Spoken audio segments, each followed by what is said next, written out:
O Independence Day tem atores que eu adoro, mas é um filme que realmente nossa, eu acho muito ruim. O Thiago até comentou aqui, a solução milagrosa vírus de computador dói na alma de quem trabalha na área, mas não dá nem para reclamar muito disso, pois é padrão de Hollywood. Sim, dói o coração essas soluções aí óbvias, Deus ex machina. E o Ed tá dando uma discordada aqui, mas fica à vontade, isso aqui é debate mesmo, viu, pessoal? Podem Claro. uma coisa que a gente falou, concordar. Perguntas já podem fazer também. Eu separei umas perguntas para o Roger, mas eu quero que vocês participem, vocês também perguntas. Então, É obrigatório discordar com o argumento, não tem problema nenhum. Minhas ideias não são verdades absolutas, eu até falo no livro que é muito complicado a gente classificar filmes, definir o que um filme é. Então, eu estou apresentando a minha ideia, do que o Independence Day seria, entendeu? Uma alegoria militarista, panfletária, que faz propaganda da política externa do governo dos Estados Unidos. Mas a pessoa pode encarar como um filme de aventura e não ver nada disso. E você pode se divertir vendo Independence Day, não tem problema nenhum. Por acaso, eu acho o filme ruim, mas eu podia achar tudo isso dele, panfletário, ideológico, e ia falar, não, mas é bem feito, mas é bem atuado. Não tem problema nenhum. Dá para separar tudo, gente. Com certeza. Aí ele falou isso, eu entendi o ponto, mas nem todo mundo é manipulado por esses filmes. Sim, porque tem gente que já percebe a manipulação também, né? Já tem gente Sim. que vai sendo levado pela maré e não percebe que o filme está manipulando. Mas todo filme manipula a gente de alguma forma, com ideal político ou não, porque o diretor manipula a gente para começar, não tem como. E eu quero ser manipulado. Eu quero ser bem manipulado. Eu quero ser bem manipulado até um certo ponto, entendeu? O papel, a função do cinema é manipular. Um diretor, Sim. Ele faz o compositor da trilha sonora, ele está manipulando nossas emoções, entendeu? Tem até entrevistas com editores e montadores que eles falam. Gente, eu não sei que as pessoas estão assustadas que o diretor manipulou, mas o cinema é manipulação. Eu escolho um ângulo de cena, eu aumento a trilha sonora, eu focalizo o bichinho chorando. Agora é para você chorar, agora é para você rir, agora é para você querer que o herói se levante. É manipulação. Mas até onde vai essa manipulação? Até onde a gente vai deixar ser manipulado? Isso. É bem isso. Tudo. Aí o Pedro comentou aqui, todos os aliens já falam e entendem inglês em todos os filmes. É ótimo, eles realmente todos já vêm falando inglês, são poliglotas. É que, de repente, as civilizações alienígenas são muito avançadas, então eles antes de invadir o planeta, eles já analisam, o inglês é a língua mais falada, então vamos já chegar falando inglês, para... Minha amiga Jame, maravilhosa, beijo, Jame, amanhã temos imersão com ela. Ela fala sobre cinema com viés feminista, incrível, nossa, é muito bom as imersões dela. Amanhã vou estar participando, a gente vai falar sobre o Homem Invisível, né, Jame? É esse mesmo, a nova versão.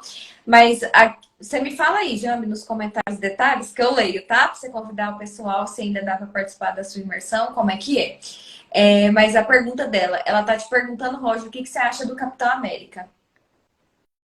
O que eu acho do Capitão América personagem? Acho que tanto do filme quanto do personagem. Pode falar dos dois, que a pergunta ficou abrangente, né? Eu entendo o contexto histórico de criação do personagem, aquela coisa da época da Segunda Guerra Mundial, alguém que representasse esses valores utópicos dos Estados Unidos. Eu também não suportava o Capitão América quando eu era criança, porque eu sempre achei muito brega, herói patriótico, entendeu? Eu me incomodava deles botarem... O Superman eu já achava legal, mas toda vez que o Superman era usado como símbolo dos Estados Unidos e voava com a bandeira, aquilo me incomodava profundamente, entendeu? Mas no cinema, eu acho que eles foram espertos. Eles conseguiram, no cinema, nos filmes do Capitão América, etc., adaptarem um personagem de uma forma que você consegue até gostar dele, se identificar, porque ele não é tão comandado do governo, ele questiona ordens, ele questiona o governo, então ele representa ainda os ideais que eles imaginam, né, da utopia norte-americana. Mas, assim, eu gosto dos filmes do Capitão América. Desses filmes da Marvel, os do Capitão América e dos do Homem de Ferro são os melhores, assim. E é o que eu falei, eu consigo separar as coisas. Eu entendo o que ele representa, mas se o filme é bem feito, se consegue de alguma forma te cativar de alguma forma, Eu acho bacana, mas eu não leio, nunca. Não era um personagem que eu lia quando criança, não leio. Mas no cinema eu acho que funcionou. Achei bacana. E a série nova que botaram o Falcão e o Soldado Invernal, não sei se você viu. Ai, meu gato invadindo a live. Eu tenho dois em casa. O meu tentou invadir, mas eu falei, sai pra lá. Tava me incomodando. O Eu Pedro gostei das questões políticas que colocaram nos filmes do Capitão América, inclusive na última série, do Falcão e Soldado Invernal. Acho bem bacana. também curti. O Pedro falou, Will Smith só com Ali não era o Chris Rock. Já era premonição aí. Ai, ai. Pergunta do Rafael. O cinema dos anos 50 era melhor ou pior do que de hoje? Você quer dar sua opinião? Você quer responder? Olha, cinema dos anos 50 eu não consumi tanto, eu consumi muito da era de ouro de Hollywood, mas eu consumia mais os do meu pai, mas não esses assim ideológicos e tudo mais, mas eu acredito que era pior, sim, com certeza. Pior? Ah, tá. Na parte da manipulação, eu digo. Sim. Eu acho que toda época, toda década, tem filmes bons e filmes ruins. Então, É vai bem ter isso. vai ter filme dos anos 50 maravilhoso, vai ter filme agora maravilhoso, melhor que dos anos 50. Depende, varia muito. A pergunta é muito complexa. O assunto é muito complexo. Melhor em quê? Em efeito especial? Melhor em atuação? Nas originalidade de história? Não sei. Acho que toda época tem grandes clássicos e vai continuar tendo. O cinema sempre consegue se adaptar, isso que eu acho bacana. É uma arte que está sempre se renovando e ela tropeça para aprender com os erros também, entendeu? Eu acho fascinante. É bem isso, de tudo. Oi, Carlos, tudo bem? Tá cumprimentando a gente? Boa noite, obrigada E por aí? estar aqui. A Bianca perguntou para você, Roger, como você analisa a construção de um inimigo comum na narrativa do cinema dos Estados Unidos? Então, por exemplo, quando você tem um filme do Rambo ou um filme de guerra, fica bem claro que é os Estados Unidos contra um país, um povo, uma cultura específica.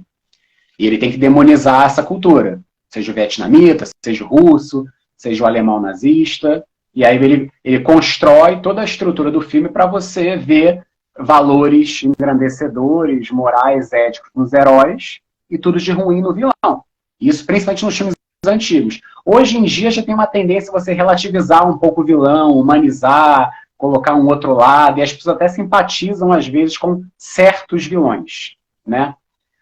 Mas quando você cria uma invasão alienígena, quando é um inimigo que está tentando destruir todo o planeta, aí você coloca isso em escala mundial, entendeu? Você cria um inimigo comum para a humanidade.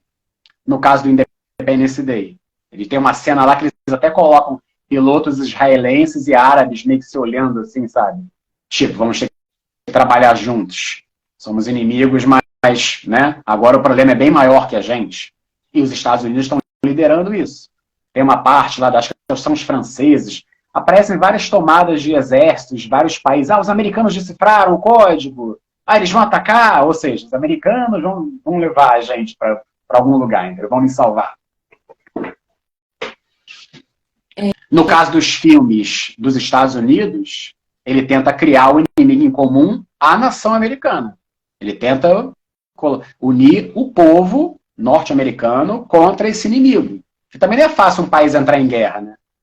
A dificuldade que o Bush, né, é uma polêmica. Você vai gastar bilhões de dólares e pessoas vão morrer. Então você tem que criar toda uma estrutura midiática de cinema, de jornalismo, de tudo que você pode imaginar. Tem que chamar a Britney Spears para falar que o presidente está certo. Eles criam toda uma estrutura para o povo convencer a pessoa que essa guerra é necessária. Estão atacando o nosso modo de vida. Entendeu? E como eles são bem convincentes, são especialistas nessa arte, você acaba... Esse filme é exportado para o mundo inteiro e você vai criando essa simpatia de pessoas de todos os lugares do mundo para a causa norte-americana. Até minha mãe concordou aqui dessa fala dos anos 50. Verdade. Toda época tem os seus encantos e suas mazelas. Sempre vai ter filmes excelentes e filmes pobres. Diz tudo, mãezinha. Claro que a gente A gente pode gostar e simpatizar com um período, uma época, uma década, mais que outras. Mas que desde que o cinema surgiu, tem filmes fantásticos desde sempre. E não é um efeito especial moderno que vai fazer necessariamente um filme ser melhor que o outro. Né? É toda a construção, toda a linguagem cinematográfica, né?